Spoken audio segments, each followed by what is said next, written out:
Isang balitang tila isang dambuhalang kidlat ang gumuhit sa kalangitan ng bansa matapos kumalat ang nakapapangilabot na ulat na ang Pangulong Bongbong Marcos ay tuluyan na umanong pumanaw sa loob ng isang lihim na ospital. Ayon sa mga impormasyong ating nasagap mula sa mga pinakamadidilim na sulok ng kapangyarihan, ang bawat pasilyo ng palasyo ay nyanig ng nakakangilong takot habang ang mga presidential guards ay hindi na magkandamayaw at binabahan na ng malamig na pawis sa tindi ng kaba. Ito na nga ba ang hudyat ng pinakamadilim na kabanata sa ating kasaysayan habang ang bawat segundo ay puno ng panganib na tila mitsa ng isang bombang handa nang sumabog sa harap ng sambayanang Pilipino na nanlalamig ang mga kamay sa tindi ng kaganapang ito. Nagulantang ang buong mundo at tila huminto ang ikot ng mundo sa nakakashock na revelasyong may kumakalat na umanong litrato ng isang bangkay na pilit itinatago sa publiko at sinasabing ang Pangulo mismo ang nasa loob ng kabaong. Maririnig daw ang malalakas na kalabog ng mga pinto at ang walang humpay na takbuhan ng mga opisyal na nanginginig ang mga kamay habang pilit na binubura ang anumang bakas ng katotohanan sa ilalim ng nakakasilaw na liwanag ng iskandalo. Tila binabagtas na natin ang isang bangungot kung saan ang bawat pixel ng nasabing litrato ay nagsisilbing balisong na tumataga sa katatagan ng ating gobyerno na nagiiwan sa buong administrasyon na tuliro at nanginginig ang mga kalamnan sa tindi ng krisis na ngayon lamang nasaksihan. Ito na nga ba ang huling kabanata ng maliligayang araw at ang simula ng isang madugong paghuhukom na wawasak sa pundasyon ng ating lahi dahil sa bagsik ng revelasyong ito na inilabas na sa madla?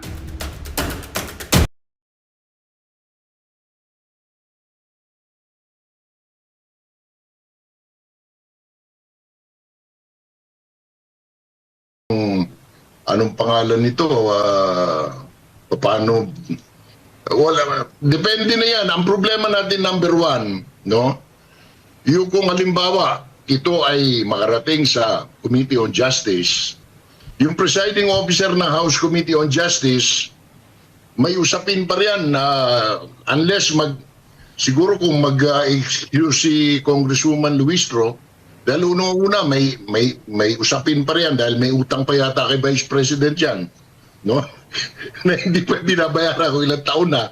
So, pangalawa, paano naman magpipreside sa yung isang congresswoman na walang moral ascendancy. Tinago yung asawa na may kasong 2 rape. So, hindi ko maunawaan kung paano ito gagalaw, no? But even assuming na ito ay gumalaw, titingnan pa yan kung tama ba sa forma, tama ba sa sustansya, makakarating ba yan doon sa, anong pangalan nito, doon sa plenaryo, meron bang botong makukuha. So, wala pa kasing, walang malinaw na aksyon na sinasagawa ang Secretary General, whether this was endorsed to the office of the Speaker, kung ito ay nindorso na sa Committee on Rules, kung ito ay nakalendaryo na, wala pa tayong naririnig mula sa House of Representatives, Jade. Opo. Pero paano po ninyo mailalarawan itong yung implikasyon, yung political implications nitong tatlong complaints na ito laban sa Vice President, Sir Jay? Hingin ko, hindi lang 3 yan. Baka araw-araw may magsasubmit pa rin dahil walang hinto yan walang pukna dyan. They will not stop into vilifying the Vice President.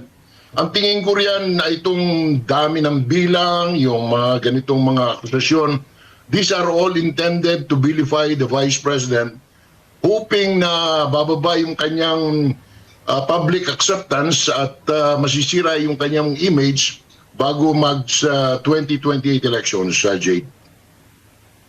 Opo. Unahin natin yung sabi mo nga, yung impeachment, yung confidential funds, alleged misuse, kasi isa po yan sa mga reklamo nga na inihain itong tatlong grupo. Halos magkakapare-pareho nga yung kanilang, tulad ng sabi mo, yung kanilang mga argumento. Yes, una yung alleged misuse of confidential funds. Gaano po kahalaga itong aligasyong ito sa impeachment proceedings sa tingin po ninyo?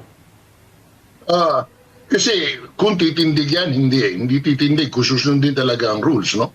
Kasi paano patitindigin ang isang bagay na sinabi na ng mismong opisina, the only office who can certify na walang pagkakamali ay yung Commission on Audit. So, wala na, doon pa lang bagsak na kaagad. So, ano pa bang anong betrayal of public trust? Wala Pangalawa, yung pondo hindi naman galing sa opisina niya, galing sa Office of the President. So kung meron dapat i-impeach dyan, si President Marcos dahil siya ang nagbigay ng pondo.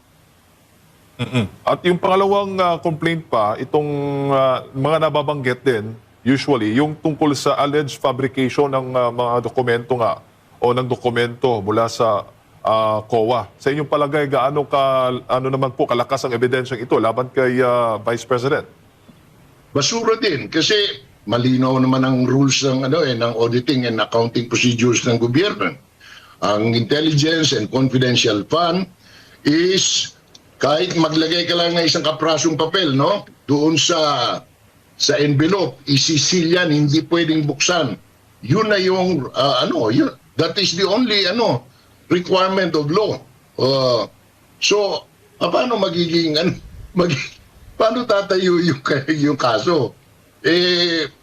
Unless talagang ipipilit nitong mga nag-file na bobo sila, tanga, ayaw sumunod sa batas, basura pa rin yan. So, even assuming na iti-3 points nila, o kaya anong tawag ito, iso-shortcut nila, no?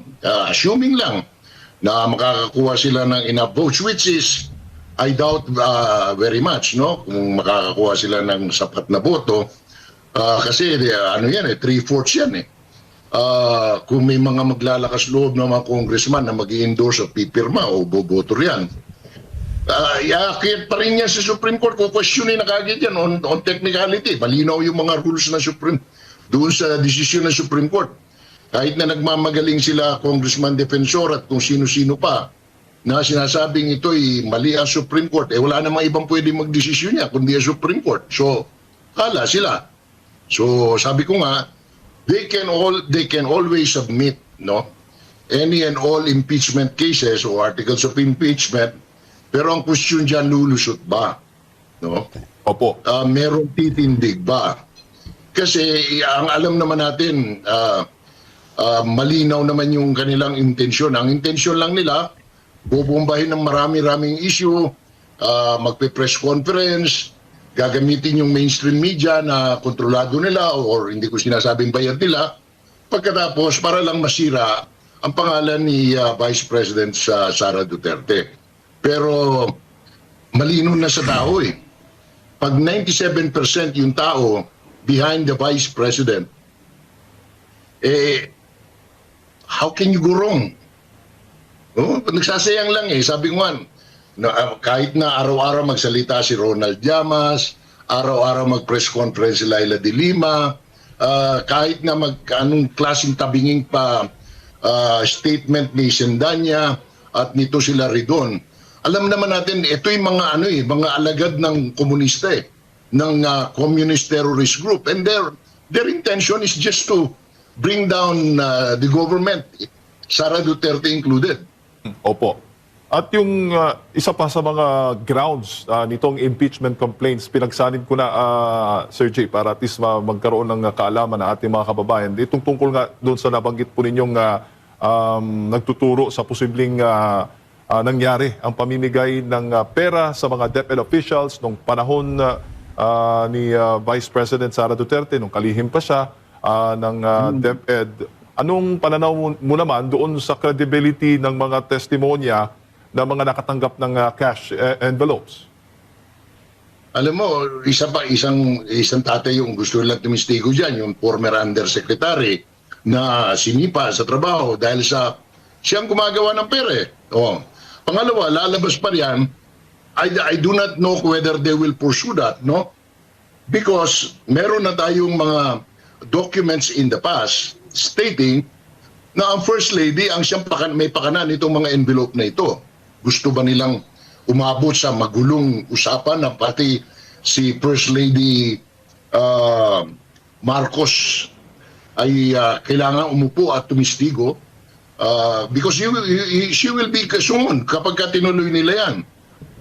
Maghahalo na naman ang balat sa tinalupan. Will they allow that? No, will the administration allow that? So yan ang mga, sabi ko nga, puro suntok sa buwan, pero hindi naman hihinto talaga yung Makabayan Bloc sa kanilang layunin na kahit ma-dismiss pa yan, magsasubmit na naman sila gagamitin yung mga taga-simbahan, mga madre, mga pare, na mga paring dating adik at adik. So pagkatapos gagamitin yung si Madriaga na alam naman natin isa pang malabo, no? Na binabalak nilang patestiguhin kung testigo yan if he will be allowed, no? I'm sure they will the legal counsel of the vice president will is prepared, no, to address this the vilification campaign using a convicted criminal, no, or a detainee. Na alam naman natin puro drawing yung mga statement niya, Oo. no? Si Madriaga na... Marami nang patunay dyan sa Armed Forces of the Philippines. Yes, sir. Si Madriaga na banggit po ninyo saan parte po sa grounds possible papasok itong si Madriaga dito ba sa hindi maipaliwanag daw na Ang pagkakasabi, gagamitin siya doon sa impeachment na complaint na isinabmit ng grupo nung pari na adik. Villanueva yata pangalan noon, no? Opo. Kasi may isa Kasama ding... nila Juan, kasama yata nila Juan yan, nila Laila de Lima, doon sa second or first. Kabilang kasi... I'm not sure. Opo, kabilang kasi sa mga grounds din o mga inireklamo nitong mga complainants yung tungkol sa hindi maipaliwanag na paglago ng yaman ni Vice President Sara Duterte. Ano naman tingin po ninyo dito? Papatunayan nila. Papatunayan nila kung totoo ba yan dahil madaling madali kasing magsabi, mag-accuse na yumaman, ginawa na ni ang pangalan ng senador na Taratitat na hindi na senador ngayon. Yung tumakbong barangay tanod sa Caloocan, mayor pala. Ginawa na yan, gumawa na ng mga ng mga issue noon, nabasura na yan dahil unang-una, saan sila kukuha ng ipipresent na naman nila, gagawa na naman sila ng XL na accounting mula sa bangko na hindi naman totoo. Sinabi na galing sa AMLAC, sinabi rin ng AMLAC, wala kaming ganyan. So, rehas ito, pabalik-balik. Inuulit-ulit sa publiko, in the hope na titimo sa kaisipan ng publiko at sabihin lang masama si Sara Duterte. Opo. Pero wala na eh. Kumbaga sa pelikula, naipalabas na yan, sumemplang sa takilya, patay lahat, pati kontrabida. Isa din po, Sir Jay, sa mga complaints ay nagsasabing hindi kinilala ni Vice President Sara ang authority ng House sa budget deliberations.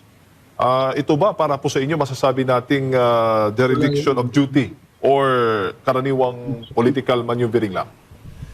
It is not even a violation of the Constitution. So saan anong basis nila?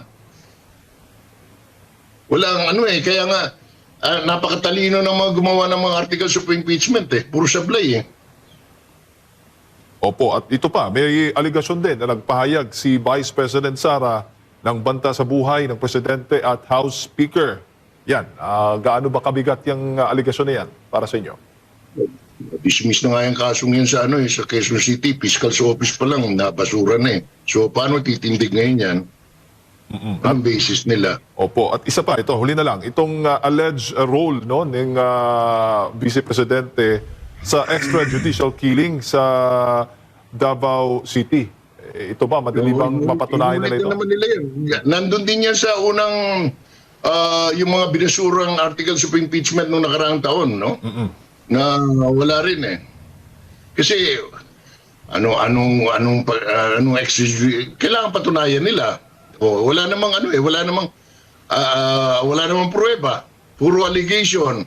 Tapos ang isasubmit nila yung mga clippings ng Inquirer tsaka na Rappler. So paano titindig yan sa korte? So ngayon, Sir Jay, eager o atat na atat silang tanggalin, i-impeach si Vice President Sara Duterte. Yan ba ang nakikita po ninyo? Dahil... Yes, go ahead. Let's stop. Mababasura yan ngayon, ulitin na naman yan sa 2027, araw-araw magpe-press con, araw-araw magsasalita si dalawang babalo, no? Si Llamas tsaka yung yung apo yata ni apo ni Aquino, yung anak ni D, no? Yung may-ari gumagawa ng alcohol na pollutant diyan sa Pampanga, no? Yung pamilyang yan, kaya nasara yung kanilang paggawaan ng alcohol, no? So, alam mo, yun ang problema eh. Yung mga nag-aakusa, manalamin muna sila, wala ba silang kasalanan sa mundo, no?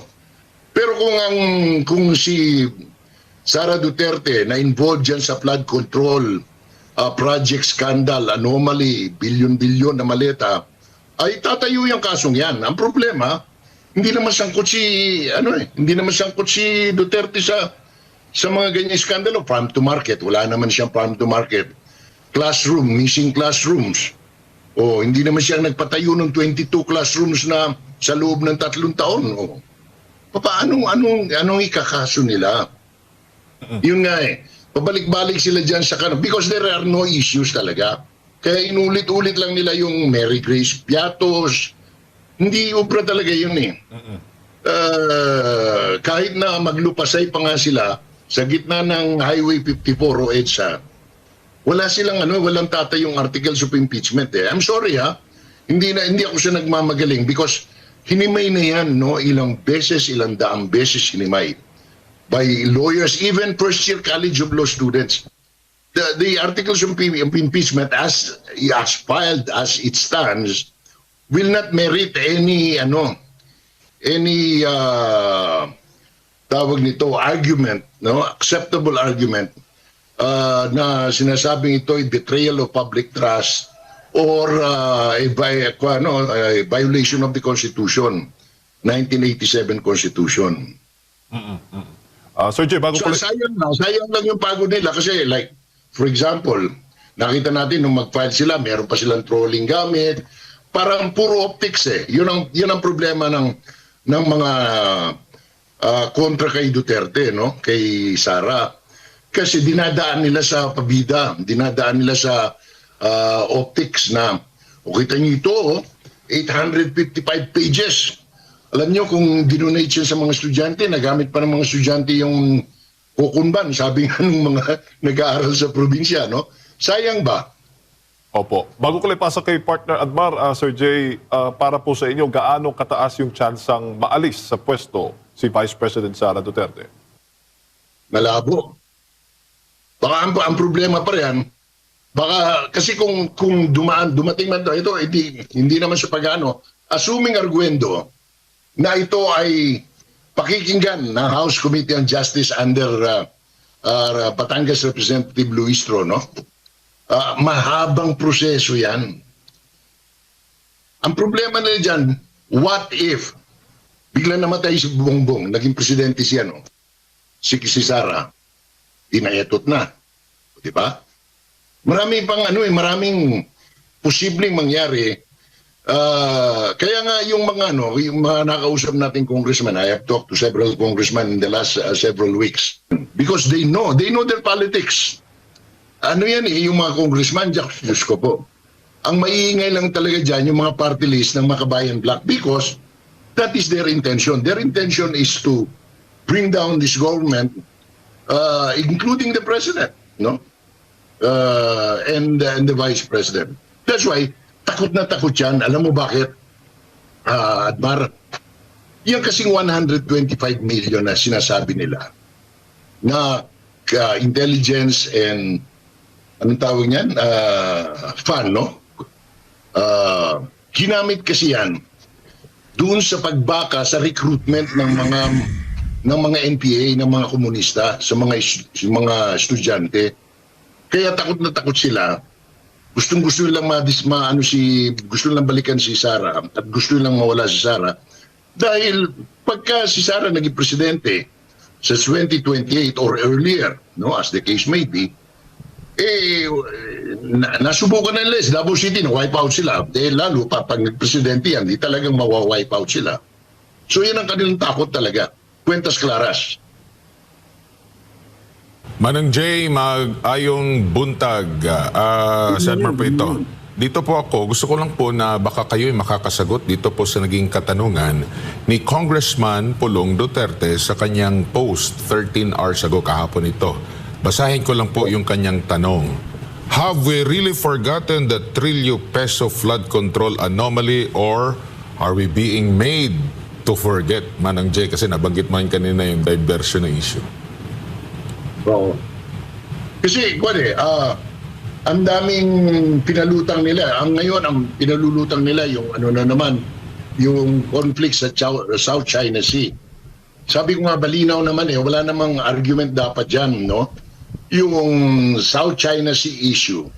Pinipilit kasi nila merong West Philippine Sea.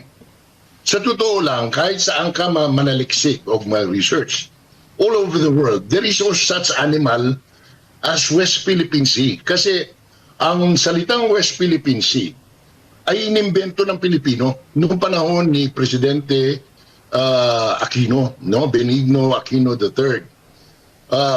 They pass walang kung ano may batas man yan o kung ano. Ang problema, internal. Hindi na pwede kadali sabihin itong tulay na itong sapa dito sa pagitan ng mga nanlupain ko, pwede kong sabihin son sa river. Pero hindi yun. Kasi ang nasa mapa niyan, nakalagay Sakub River. In the same manner, the South China Seas is the only acknowledged name in the world, no? Pag pinipilit natin yung ating yang West Philippine Sea, sa ating nga naman talaga yan. Kasi tayo lang naman ang nagbinyag niyan Tayo lang umangkin. But we are really talking of an exclusive economic zone. But even exclusive economic zone, we need to validate that by coming up with documents and submitting it to the international bodies for acknowledgement, which we have not done yet until now. Kaingay natin, nakikipagpatayan tayo, naghahamon tayo ng gera, wala naman tayong ginagawang aksyon para tuluyan talagang maangkin yan. Kasi yan po ay inaangkin din ng mga bansa tulad ng Vietnam, Malaysia, Brunei Darussalam, Taiwan, Japan, China, etc. In other words, we cannot claim something that we haven't really claimed internationally. No? Kung makikinig kay Tariela, talagang buisit lang. Sabi niya, pagka dinidepensahan mo yan, maka-China ka, hindi ka maka-Pilipino, paano yan? Mismong presidente niya, si Marcos, sinabi niya, hindi pwede. Di ba? Yung resolution ng Senado, sa madaling salita, maka-China yung amo niya. Puro kalokohan Tapos kahapon, kaya nga ako, nag-post ako ngayong umaga, tungkol dyan sa ECC na yan. Hopefully, mabasa nila Sharon Cuneta, no? Mabasa ni nung byuda ni Captain Barakel at saka ni asawa ni Karen Padilla para nang sa ganun matuto sila kasi nagmukha silang mga tanga kahapon sa Senado doon sa debate, no? Pinagmukha silang tanga ni former Foreign Affairs Secretary Alan Cayetano. Di ba pagka senador, tinitingala natin dapat matatalino. Hindi nag-aaral Parang labas nila, parang bobo-bobo nila. Opo, Manang Jay, sa tingin niyo po, sa dami po ng mga binuksan na mga issue at problema ngayon sa ating bansa, no, na pinagtutuunan ng pansin ng mga opisyal ng ating gobyerno, sa tingin niyo po may mareresolve ba dito at kapaki-pakinabang ba ito sa taong bayan? Kasi one thing for sure na talagang mas malapit sa kanilang bituka, yung nabanggit nga na trilyong pisong na-corrupt or napunta sa maling bulsa, Manong Jay. Tama naman talaga sinabi ni Mr. Duterte, ni Congressman Duterte ng Davao City, na parang malinaw na diversion, no? Kasi number one, pumuklat sila ng issue ng West Philippine Sea. Tapos, hindi umubra. Tapos ngayon, bumuklat din sila ng issue ng ICC warrant of arrest. Wala naman pala talaga. Chismoso lang talaga anong pangalan nito? Si Boying Remulla. Tapos ano pang mga issue, puro diversion eh. Pilit nilang inilalayo yung usapin sa flood control scandal, no? Yung bilyon-bilyon, trilyon piso. Ang problema, tuwing bumabagyo, katulad ngayon, Sebastian, o di nakita na naman, yung mga sinasabi lang bilyon-bilyong flood control projects, puro sira. Puro wala sa hulog, wala sa wisyo, hindi tapos, walang bakal. So, hindi mo maitatanggi yan, hindi mo, kahit pa sabihin ni Senator Ping Lacson, ang chairman, kasalukuyang chairman ng Blue Ribbon Committee na safe ka na, bongbong, no? Kasi yun ang sinabi niya wala raw kinalaman ng presidente rito.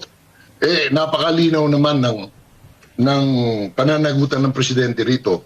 Dahil lahat ng unprogrammed funds na bahagi nitong trilyon scandal na ito sa flood control project, hindi pwedeng gumalaw o lumabas yan o ipambayad ng hindi pinipirmahan